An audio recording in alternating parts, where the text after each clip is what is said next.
Hi guys, ನಾನು ನಿಮ್ಮ ಪ್ರೀತಿಯ ಸ್ವಪ್ನ.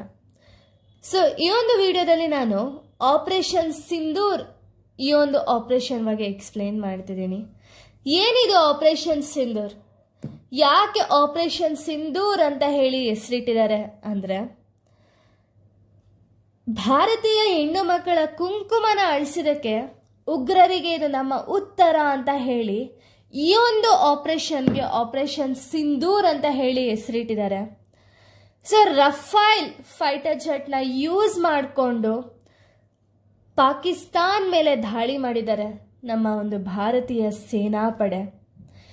ಈ ಒಂದು ವಿಷಯ ಏನಿದೆ, ನಮ್ಮ ಭಾರತೀಯ ಸೇನಾಪಡೆ ಪಾಕಿಸ್ತಾನಿಗೆ ದಾಳಿ ಮಾಡಿದೆ ಅನ್ನೋ ವಿಷಯ ಏನಿದೆ, ಆ ವಿಷಯನ ಕೇಳ್ತಿದ್ದಂಗೆನೆ ನಮಗೆಲ್ಲ ಎಷ್ಟು ಸಂತೋಷ ಆಗುತ್ತೆ ಅಲ್ವಾ?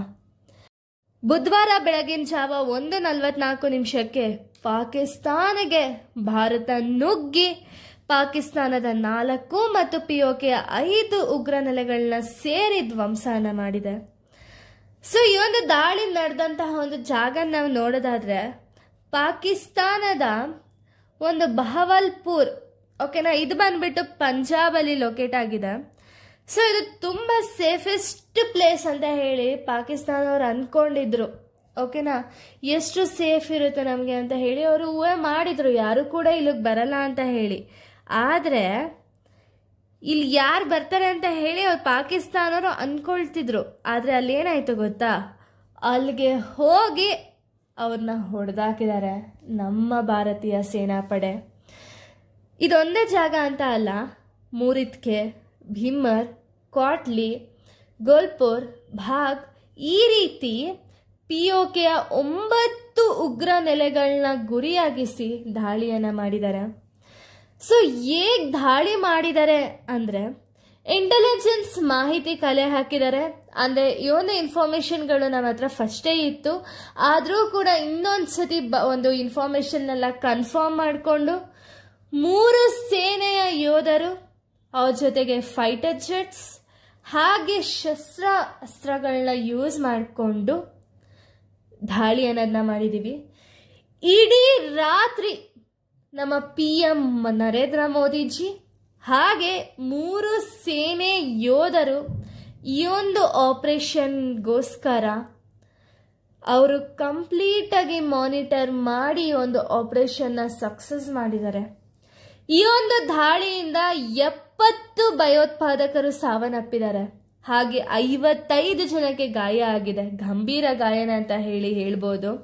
ಆದರೆ ಇದಿಷ್ಟು ಕೂಡ ಇನ್ನೂ ಕನ್ಫರ್ಮೇಷನ್ ಆಗಿಲ್ಲ, ಬಟ್ ನಮಗೆ ಸಿಕ್ಕಿರೋ ಇನ್ಫಾರ್ಮೇಷನ್ ಇಷ್ಟು. ಹೇಗಿತ್ತು ಗೊತ್ತಾ ಆ ಒಂದು ದಾಳಿ?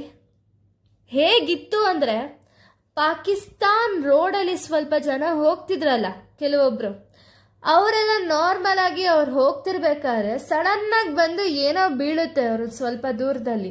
ಅವ್ರು ಏನು ಅಂತ ಹೇಳಿ ಅದನ್ನ ನೋಡೋಷ್ಟರಲ್ಲಿ ಆಗ್ಲೇ ಬೆಂಕಿ ಹತ್ಕೊಬಿಟ್ಟಿರುತ್ತೆ. ಸೊ ಅವ್ರೇನು ಮಾಡ್ತಾರೆ, ಅವ್ರಿಗೆ ಕನ್ಫ್ಯೂಷನ್ ಅನ್ನೋದು ಸ್ಟಾರ್ಟ್ ಆಗುತ್ತೆ, ಏನಾಗ್ತಿದೆ ಅಂತ ಇಲ್ಲಿ ಅಂತ ಹೇಳಿ ಅವ್ರಿಗೆ ಗೊತ್ತಾಗ್ತಿರಲ್ಲ ಏನಾಗ್ತಿದೆ ಅಂತ ಹೇಳಿ. ಅಷ್ಟರಲ್ಲಾಗಲೇ ಅವ್ರು ಏನು ಮಾಡ್ತಾರೆ ಗೊತ್ತಾ, ಅವರ ಒಂದು ಧಾರ್ಮಿಕ ಘೋಷಣೆನ ಸ್ಟಾರ್ಟ್ ಮಾಡ್ಕೊಬಿಡ್ತಾರೆ.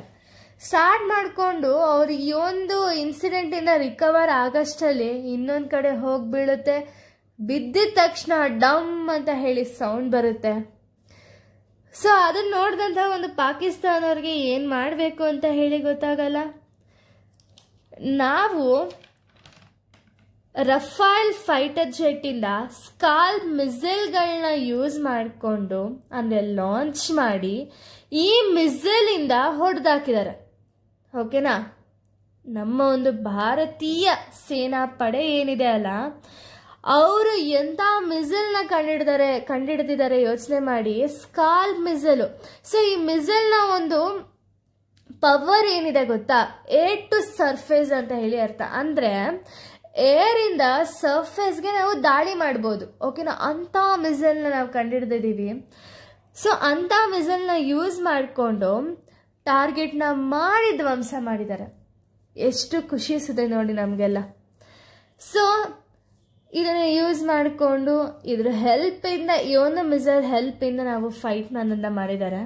ಸೊ ಇಲ್ಲಿ ನೋಡಿದಂಥ ಇರುವಂತಹ ಪಾಕಿಸ್ತಾನ್ ಅವ್ರು ಹೇಳಿದ್ದಾರೆ ಏನು ಅಂದರೆ, ಪಾಕಿಸ್ತಾನ್ ಪ್ರೈಮ್ ಮಿನಿಸ್ಟರ್ ಹೇಳಿದ್ದಾರೆ ಏನು ಅಂದರೆ, ಭಾರತನ ಮೇಲೆ ಯುದ್ಧ ಮಾಡಿದ್ದಾರೆ, ಭಾರತ ಯುದ್ಧಕ್ಕೆಲ್ಲ ಪ್ರತಿಕ್ರಿಯೆ ಕೊಡೋ ಒಂದು ಅಧಿಕಾರ ಏನಿದೆ ಅದು ನಮಗಿದೆ ಅಂತ ಹೇಳಿ ಪಾಕಿಸ್ತಾನ್ ಅವರು ಹೇಳಿದ್ದಾರೆ.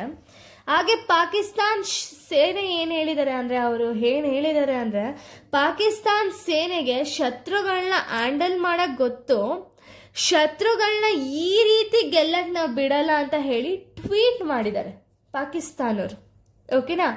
ಅದಕ್ಕೆ ನಮ್ಮ ಒಂದು ಭಾರತೀಯ ಸೇನಾಪಡೆ ಅಂದರೆ ನಮ್ಮ ಭಾರತೀಯರು ಏನಿದಾರಲ್ಲ, ಸೇನೆಯಲ್ಲಿ ಏನಿದಾರಲ್ಲ, ಅವರು ಕೂಡ ಈ ಒಂದು ದಾಳಿ ಆದಮೇಲೆ ಅವರೇನು ಮಾಡಿದ್ದಾರೆ ಅಂದರೆ ಮಿಡ್ನೈಟಲ್ಲಿ ಬ್ರೀಫ್ ಮಾಡಿದ್ದಾರೆ. ಅಮೇರಿಕಾ, ರಷ್ಯಾ, ಬ್ರಿಟನ್, ಫ್ರಾನ್ಸ್ ಇವರಿಗೆಲ್ಲ ಬ್ರೀಫ್ ಮಾಡಿ ಅವ್ರಿಗೆ ಒಂದು ಯುದ್ಧದ ಬಗ್ಗೆ ಹೇಳಿದ್ದಾರೆ. ಹಾಗೆ ನಾವು ಸ್ಕಲ್ಪ್ ಮಿಸೈಲ್ನ ಯೂಸ್ ಮಾಡಿಕೊಂಡು ಈ ಒಂದು ಪಾಕಿಸ್ತಾನನ ಧ್ವಂಸ ಮಾಡಿದ್ದೀವಿ. ಓಕೆನಾ? ಸೊ ಇಲ್ಲಿ ಇವರು ಕೂಡ ಪಾಕಿಸ್ತಾನವರು ಕೂಡ ಆಗಲೇ ಫೈರಿಂಗ್ ಅನ್ನೋದನ್ನ ಸ್ಟಾರ್ಟ್ ಮಾಡಿದ್ದಾರೆ. ಈಗಾಗಲೇ ಬಂದಿರುವಂಥ ಒಂದು ಸುದ್ದಿ ಪ್ರಕಾರ ಫೈರಿಂಗ್ ಅನ್ನೋದನ್ನ ಸ್ಟಾರ್ಟ್ ಮಾಡಿದ್ದಾರೆ. ಗಡಿಯಲ್ಲಿ ಪಾಕಿಸ್ತಾನವರು ಫೈರಿಂಗ್ ಜಾಸ್ತಿ ಸ್ಟಾರ್ಟ್ ಮಾಡಿದ್ದಾರೆ. ನಮ್ಮ ಒಂದು 3 ನಾಗರಿಕರ ಪ್ರಾಣ ಕಳ್ಕೊಂಡಿದ್ದಾರೆ, ಮತ್ತು ಸಿವಿಲಿಯನ್ಸ್ ಮೇಲೂ ಕೂಡ ಗುಂಡಾಡಿಸಿದ್ದಾರೆ. ಜೊತೆಗೆ ಭಾರತೀಯ ಬ್ರಿಗೇಡ್ ಹೆಡ್ ಕ್ವಾರ್ಟರ್ಸ್ ಏನಿದೆ ಆ ಹೆಡ್ ಕ್ವಾರ್ಟರ್ಸ್ಗೂ ಕೂಡ ಸ್ವಲ್ಪ ಡ್ಯಾಮೇಜ್ ಆಗಿದೆ ಅಂತ ಹೇಳಿ ಈ ಒಂದು ಮಾಹಿತಿ ಬಂದಿದೆ. ಬಟ್ ಇನ್ನೂ ಕ್ಲಿಯರ್ ಆಗಿಲ್ಲ ಅಷ್ಟು. ಆದರೂ ಕೂಡ ಏನೇ ಆಗಿರಲಿ, ನಮ್ಮ ಭಾರತೀಯರಿದಾರಲ್ಲ ಅವರ ಒಂದು ಧೈರ್ಯಕ್ಕೆ ನಾವು ಮೆಚ್ಚಲೇಬೇಕು. ಯಾಕೆ ಅಂದರೆ ನಮ್ಮ ಭಾರತೀಯ ಯೋಧರು ಏನಿದ್ದಾರೆ, ನಾವು ಇಷ್ಟು ಚೆನ್ನಾಗಿ ನಾವು ಮನೇಲಿ ಕುತ್ಕೊಂಡು ಆರಾಮ್ಸೆ ಇದ್ದೀವಿ ಅಂದರೆ ನಮಗೆ ಯೋಧರುಗಳೇ ಕಾರಣ ಅಂತ ಹೇಳ್ಬೋದು. ಸೊ ನಮ್ಮ ಯೋಧರು ಗಡಿ ಭಾಗದಲ್ಲಿ ಅವರು 24 ಗಂಟೆನೂ ಕೂಡ ನಮ್ಮನ್ನ ಕಾಯೋದ್ರಲ್ಲೇ ಅವ್ರು ಫುಲ್ ಬ್ಯುಸಿ ಆಗೋಗಿದ್ದಾರೆ. ಸೊ ಅಂಥ ಯೋಧರನ್ನ ನಾವು ನಮ್ಮ ಒಂದು ಭೂಮಿಲಿದ್ದಾರೆ ಅನ್ನೋದಕ್ಕೆ ನಮಗೆ ತುಂಬ ಒಂದು ಗ್ರೇಟ್ ಫೀಲೇ ಆಗುತ್ತೆ ಅಲ್ವಾ? ಸೊ ಏನೇ ಆಗಲಿ ನಮ್ಮ ಭಾರತದ ಪರ ನಾವು ಇರೋಣ. ಸೊ ಜೈ ಹಿಂದ್, ಜೈ ಕರ್ನಾಟಕ ಮಾತೆ. ಎಲ್ಲರೂ ಕೂಡ ನಮ್ಮ ಭಾರತಕ್ಕೆ ನಾವು ಸಪೋರ್ಟ್ ಮಾಡಿ ಈ ಒಂದು ಯುದ್ಧ ಸಾರುತ್ತೋ ಇಲ್ವೋ ಗೊತ್ತಿಲ್ಲ, ಆದರೆ ನಮ್ಮ ಒಂದು ಮೋದಿಜಿ ಏನಿದಾರಲ್ಲ ಅವ್ರಿಗೆ ಹ್ಯಾಟ್ಸ್ ಆಫ್ ಹೇಳ್ತಾ ಈ ಒಂದು ವಿಡಿಯೋನ ಮುಗಿಸ್ತಿದ್ದೀನಿ. ಸೊ ಈ ಒಂದು ವಿಡಿಯೋಸ್ ಯಾಕೆ ಮಾಡ್ತಿರೋದು ಅಂದರೆ ಇದೆಲ್ಲ ಎಜುಕೇಷನ್ ರಿಲೇಟೆಡ್. ಇದನ್ನೆಲ್ಲ ನಾವು ಕಲ್ತಿರಬೇಕು ಅನ್ನೋ ಒಂದು ರೀಸನ್ಗೆ ಅಥವಾ ತಿಳ್ಕೊಂಡಿರಬೇಕು ಅನ್ನೋ ರೀಸನ್ಗೆ ಈ ಒಂದು ವಿಡಿಯೋನ ಮಾಡ್ತಿರೋದು. ಸೊ ಎಲ್ಲರೂ ನನ್ನ ಒಂದು ಚಾನಲ್ಗೆ ಸಪೋರ್ಟ್ ಮಾಡಿ ಅಂತ ಹೇಳಿ ಕೇಳ್ಕೊಳ್ತಿದ್ದೀನಿ. ಹಾಗೆ ಅಪ್ಕಮಿಂಗ್ ವೀಡಿಯೋಸ್ನ ನಾನು ಬೇಗನೆ ಅಪ್ಲೋಡ್ ಮಾಡ್ತಾ ಹೋಗ್ತೀನಿ. So thank you guys.